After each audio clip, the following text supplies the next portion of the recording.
Que la paz del Señor esté con todos ustedes, amados hermanos y hermanas en la fe. Antes de sumergirnos en el relato de hoy, les pido que abran su corazón. La historia que están a punto de escuchar es un eco de muchas vidas, una parábola moderna sobre el orgullo, el arrepentimiento y el inmenso poder del amor familiar, ese amor que es reflejo del amor incondicional de Dios. Si este mensaje resuena en su espíritu, les ruego que nos ayuden a llevarlo más lejos. Un simple me gusta es una oración silenciosa de apoyo, y compartirlo es encender una vela en el camino de alguien que podría estar perdido en la oscuridad. Suscribirse a nuestro canal es unirse a esta comunidad que busca alimentar el alma. Que la gracia de Dios ilumine su escucha. En un pequeño pueblo anidado entre colinas, lejos del estruendo y la prisa de la gran ciudad, la vida transcurría al ritmo del sol. El canto de los gallos era el primer himno de la mañana y el aroma a tierra húmeda, una bendición que lo impregnaba todo. Allí vivía Andrés, junto a sus padres, Francisco y Rosa, y sus dos hermanos menores. Su hogar era una casita humilde, tejida con el adobe de la tierra y el amor inquebrantable. Sus tejas, gastadas por el sol y la lluvia, eran testigos de una vida de esfuerzo y dignidad. Dentro de aquellas cuatro paredes, jamás faltaba un plato de frijoles calientes sobre la mesa, ni el abrazo tibio de una madre que, aunque sus fuerzas flaquearan al final del día, siempre sonreía con la mirada. Francesco era carpintero. Sus manos, anchas y surcadas de cicatrices, eran un mapa de sacrificios silenciosos. Con ellas, transformaba la madera en mesas robustas, sillas que invitaban al descanso y pequeños muebles que vendía con orgullo en el mercado del sábado. Rosa, su esposa, era el corazón de aquel hogar. Se levantaba antes de que el sol despuntara, encendiendo la cocina de leña cuyo humo llevaba plegarias al cielo.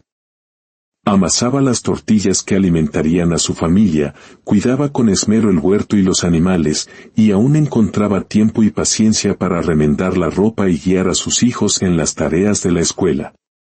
No poseían riquezas materiales, pero su dignidad era su mayor tesoro, y el amor que los unía era una fortuna más grande que cualquier carencia. Andrés, el primogénito, era un muchacho inteligente y de espíritu curioso. Desde niño, seguía a su padre al taller, aprendiendo a distinguir el alma de cada tipo de madera por su aroma y su veta. Ayudaba a su madre a recoger los granos de maíz que, como perlas doradas, se derramaban durante la cosecha. En aquellos años de inocencia, la pobreza no era una carga, sino simplemente el mundo que conocía, un mundo donde se sentía amado y seguro. Sin embargo, cuando sus pasos lo llevaron a la escuela del pueblo, algo en su interior comenzó a cambiar. Allí, sus ojos se abrieron a otro universo. Conoció a niños que calzaban zapatos brillantes, que cargaban mochilas nuevas y contaban historias de vacaciones en playas lejanas. Andrés, en cambio, usaba los mismos zapatos hasta que sus suelas se rendían, y su mochila era un mosaico de remiendos cosidos una y otra vez por las manos de Rosa. Al principio, no le dio importancia. Pero poco a poco, como una llovizna fría, empezó a sentir las miradas de reojo, las risas ahogadas y esas preguntas, aparentemente inocentes, que dolían como espinas. ¿Y tu papá en qué trabaja? ¿Por qué no tienes una bicicleta? ¿Nunca has ido al centro comercial? Una tarde de verano, al regresar de la escuela, encontró a su madre arrodillada en el patio, recogiendo pacientemente los granos de maíz que se habían escapado de un costal. Sus manos estaban cubiertas de tierra, sus uñas rotas, su delantal manchado. Cuando Rosa alzó la vista, le ofreció la misma sonrisa luminosa de siempre, esa que parecía asegurar que todo, absolutamente todo, estaba bien.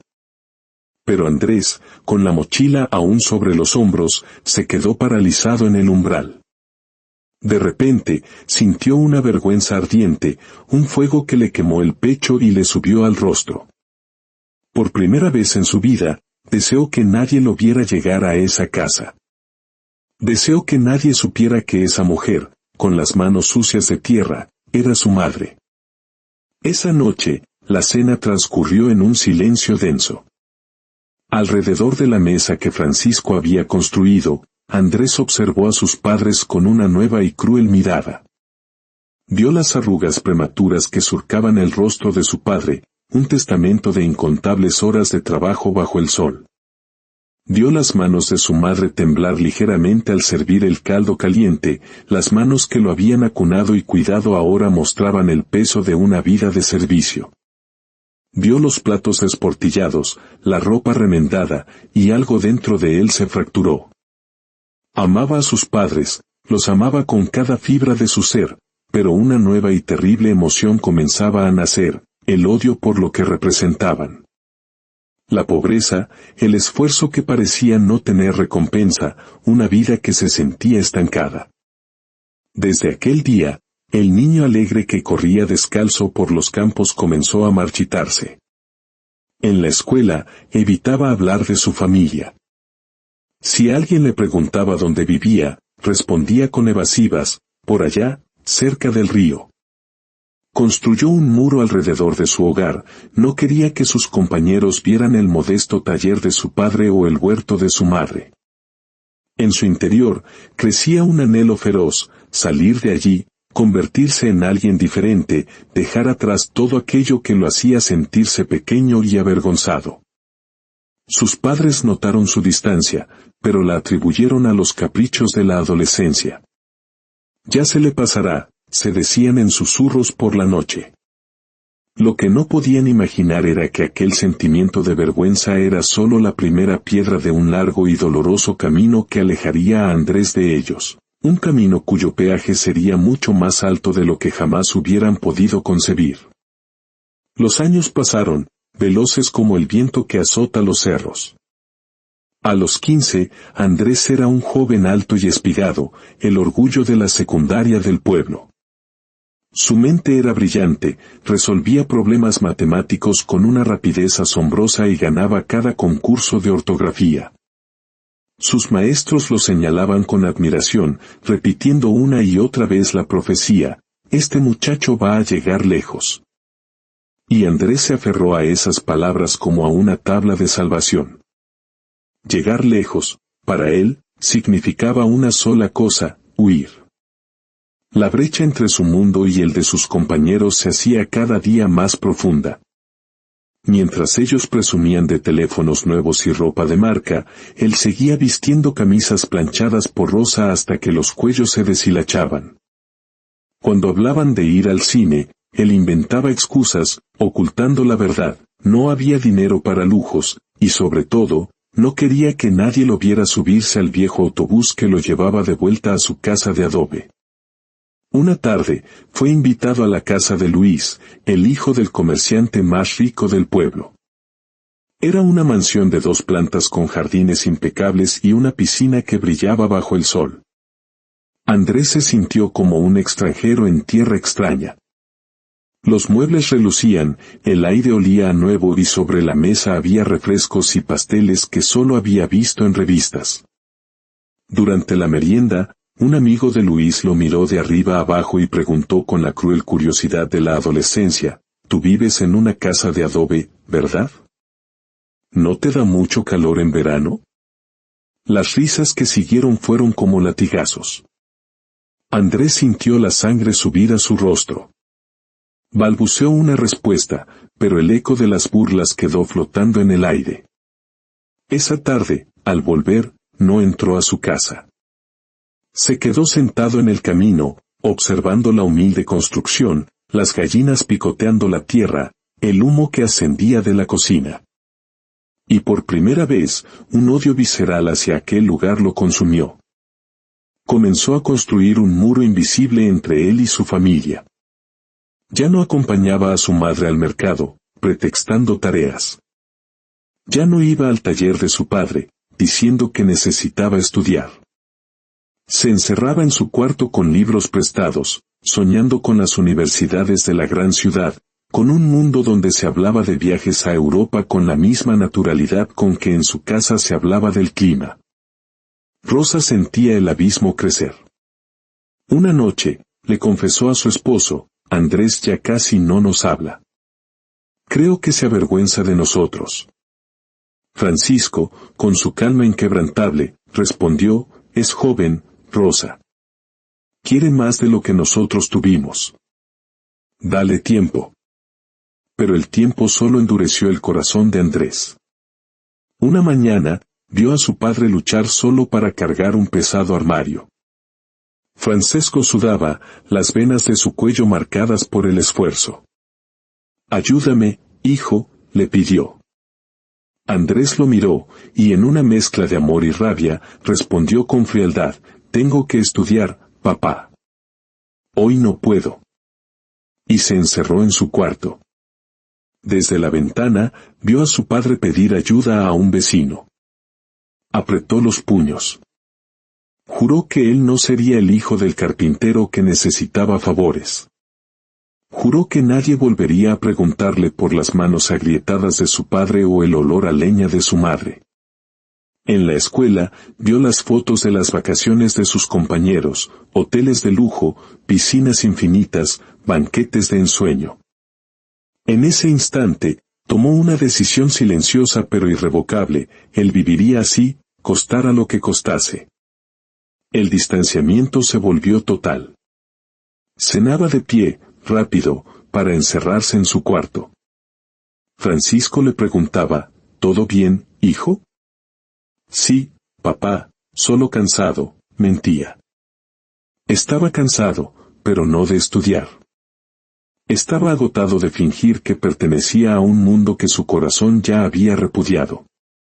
Una noche, bajo la luz de una vela, escribió sus planes en una libreta, ahorrar, conseguir una beca, irse a la capital.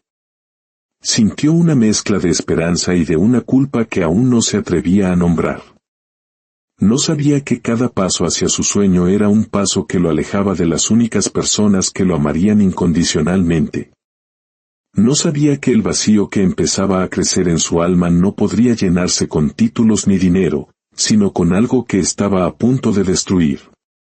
La noche en que cumplió 18 años, con su título de bachiller y una beca para estudiar en la capital, supo que el momento había llegado. Su equipaje era escaso, una mochila y una bolsa de tela cosida por Rosa, con algo de ropa y una foto de sus hermanos que su madre había deslizado a escondidas. Mientras el pueblo celebraba el fin de curso con música y fuegos artificiales, él esperó a sus padres en la cocina. Cuando llegaron, cansados del campo, los enfrentó. «Tengo que hablar con ustedes», dijo con una voz que no parecía la suya. «Me voy a la capital. No puedo seguir viviendo así». Francisco, confundido, preguntó, «¿Así como, Andrés?» «Así», respondió él, señalando con un gesto despectivo las paredes de adobe, las ollas de barro. «En la pobreza. No quiero ser el hijo del carpintero y de la mujer que vende verduras. Quiero ser alguien». Las palabras fueron como un golpe para Rosa, que se llevó una mano al pecho. «Te avergüenzas de nosotros», susurró con la voz quebrada. «No es eso», mintió a medias. «Es que quiero otra vida. Lo que me han dado no es suficiente». Francisco, con un dolor inmenso en la mirada, le recordó los sacrificios hechos por su educación. «Por eso mismo me voy», replicó Andrés, cada vez más duro. «Para que todo eso valga la pena. Pero no puedo hacerlo si sigo aquí». Rosa lloraba en silencio. Francisco, con la voz rota, preguntó, «¿Y nosotros qué, Andrés?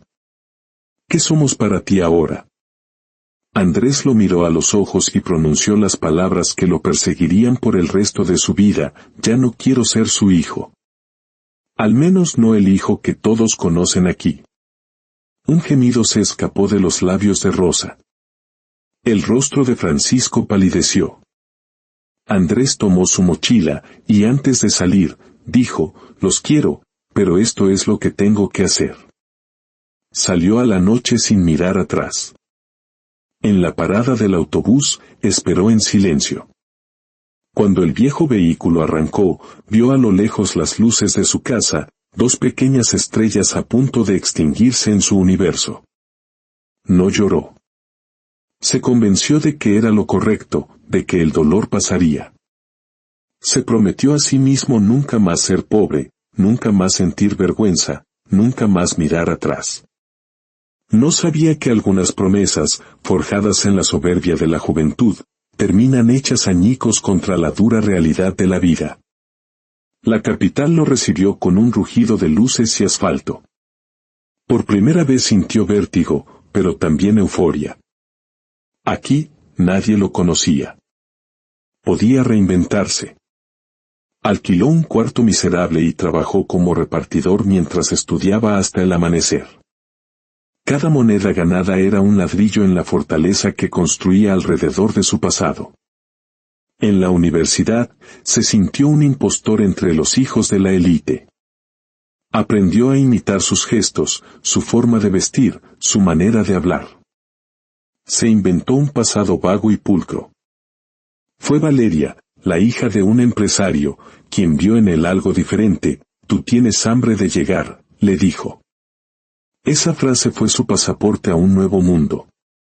Valeria lo introdujo en su círculo de amigos, lo invitó a fiestas en áticos con vistas a la ciudad, a un universo de lujos que él absorbió con avidez.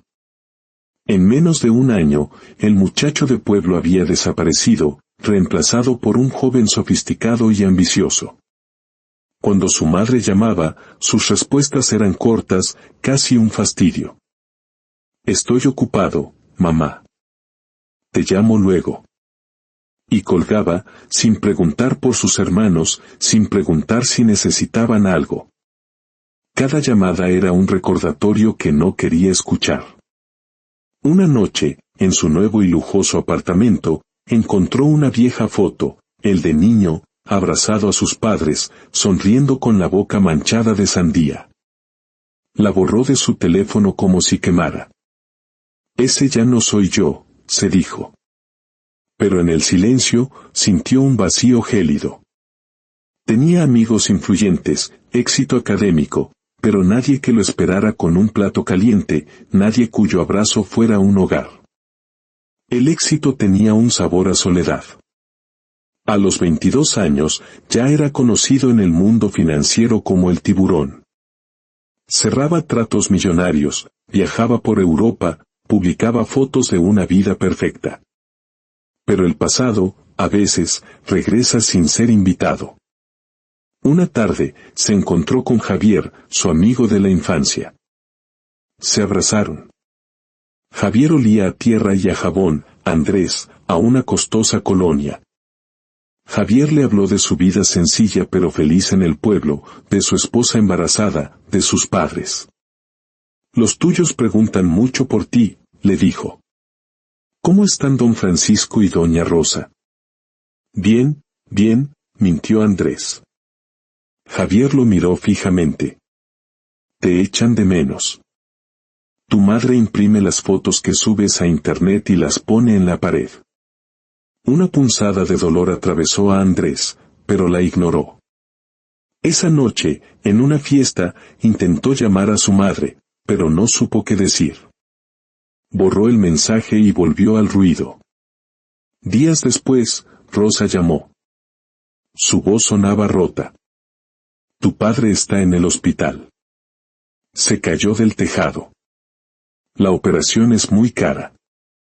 Andrés, desde el pasillo de su oficina, calculó la cifra. Podía pagarla, pero la soberbia lo cegó. «Mamá, ahora mismo no puedo mandar tanto. Tengo compromisos, el coche, el apartamento. Les enviaré algo». Hubo un silencio desgarrador al otro lado de la línea. «No te preocupes, hijo. Dios proveerá», dijo Rosa antes de colgar. Esa noche, el remordimiento no lo dejó dormir. Hizo una transferencia por la mitad del dinero, pero no llamó. No quería escuchar un gracias que no merecía. A los 26 años, celebraba su cumpleaños en un restaurante de lujo. Le regalaron un reloj suizo, vinos caros. Subió una foto con la frase, agradecido por tanto. Recibió cientos de me gusta. Ninguno era de su familia. Poco después, fue ascendido a director. La prensa lo aclamaba. Estaba en la cima del mundo, pero el pozo en su alma era cada vez más profundo. El golpe final llegó durante una gala benéfica. Mientras donaba miles de euros para niños de zonas rurales y posaba para los fotógrafos, su teléfono vibró. Era Rosa. Hijo, tu padre ha tenido un infarto. Es grave. Los médicos. Por favor, ven. El mundo se detuvo. Pero las palabras que salieron de su boca fueron veneno puro. Mamá, estoy en un evento importante. Mañana tengo una reunión que no puedo cancelar. Un sollozo ahogado fue la única respuesta. Comprendo, dijo Rosa con una dignidad que lo destrozó. Rezaremos por ti también. Y colgó. Esa noche, golpeó el volante de su coche con rabia. ¿Por qué no puedo ir?, se gritó. La respuesta lo aterraba, volver significaba enfrentar el daño que había causado, admitir que su éxito era una farsa construida sobre el abandono. 3 días después, mientras se anudaba la corbata, recibió un mensaje de su hermano. Una sola línea, papá se fue esta noche. Preguntó por ti hasta el final. Andrés no lloró. No gritó. Solo sintió como algo dentro de él se quebraba para siempre. Terminó de vestirse y fue a la oficina. Cumplió con su agenda. Pero al mirarse en el espejo del ascensor, por primera vez en años, no reconoció al hombre que le devolvía la mirada. Supo, con una certeza helada, que había cruzado una línea de la que ya no había retorno. No fue al entierro. Estaba en un avión rumbo a Miami, cerrando otro trato millonario. Mientras el mundo lo aclamaba como un prodigio, él bebía en la soledad de su suite de hotel, acosado por pesadillas en las que llegaba tarde al cementerio. Su vida se convirtió en un torbellino de éxitos y un descenso a un infierno personal. Era el hombre del momento, su rostro en portadas de revistas, pero por dentro se pudría en alcohol y culpa. Una noche, borracho y desesperado, encontró la mochila con la que había llegado a la capital. Dentro, una carta de su madre, escrita la noche en que se fue: hijo mío, vete tranquilo. Aquí siempre tendrás tu cama hecha y tu plato en la mesa. Recuerda que el dinero compra muchas cosas, pero no compra el abrazo de una madre. Te esperamos siempre. Leyó la carta una y otra vez, y finalmente, el dique se rompió. Lloró arrodillado en su vestidor, rodeado de trajes de miles de euros, abrazando aquel pedazo de papel como un náufrago. Supo que todo lo que había construido era una torre de naipes sobre la tumba de su padre. El éxito sin amor era solo un eco en el vacío. Esta vez no lo dudó. Compró un billete de avión. No hizo maleta. Solo tomó la vieja mochila, la foto de su padre y la carta de su madre. Cuando el avión despegó, sintió un alivio inmenso, como si una carga de piedras le fuera quitada de la espalda. Por fin, iba a casa. Llegó al pueblo de madrugada. El aire olía a pino y a hogar. Caminó por el sendero de tierra, cada paso un acto de penitencia. La luz de la cocina estaba encendida. La puerta se abrió antes de que pudiera llamar. Rosa estaba allí, con el cabello blanco y más arrugas, pero con los mismos ojos llenos de amor incondicional. No hubo palabras, solo un abrazo en el que Andrés se derrumbó, llorando como el niño que había abandonado hacía tanto tiempo. Ya estás aquí, hijo. Ya estás aquí, susurraba ella, acariciándole el pelo. En la cocina, con sus hermanos, finalmente habló. He venido a quedarme. Si ustedes me dejan. Esta siempre ha sido tu casa, Andrés, respondió Rosa. Llorando, confesó su cobardía, su miedo a enfrentar la mirada de su padre. Pero Rosa, con una gracia infinita, le dijo, tu padre nunca pensó eso. Hasta el último día, hablaba de ti con orgullo. Decía, un día vendrá y nos abrazará más fuerte que nunca. Su hermano lo llevó al taller de su padre. Sobre el banco de trabajo, había una carta y una pequeña caja de madera. La carta de Francisco decía, hijo mío, si lees esto es porque ya no estoy. Perseguiste tu sueño, y eso es lo que siempre quise para ti. Vuelve, no por deber, sino porque aquí siempre habrá alguien que te quiera tal como eres. Te quiero siempre, papá. Dentro de la caja, un llavero de madera con forma de casita. Grabado en él, una frase, el verdadero éxito es volver a casa. Arrodillado sobre las virutas de madera, Andrés lloró hasta vaciar su alma de todo el dolor acumulado. Los días siguientes fueron una lenta curación. Cambió los trajes caros por ropa de trabajo. Sus manos, antes acostumbradas a firmar contratos, volvieron a llenarse de callos. Reabrió el taller de su padre, no para hacer fortuna, sino para honrar su memoria. Vendió todo lo que poseía en la ciudad y, con el dinero, aseguró el futuro de su familia y ayudó a su pueblo, en silencio, sin buscar el aplauso. Aprendió tarde, pero aprendió la lección más importante. El éxito no se mide en cifras, sino en la paz del corazón. No está en las cimas que conquistamos, sino en las raíces a las que sabemos regresar. La verdadera riqueza no es la que se acumula, sino la que se comparte en el hogar, alrededor de una mesa humilde, bajo la mirada amorosa de aquellos que nos esperaron, siempre.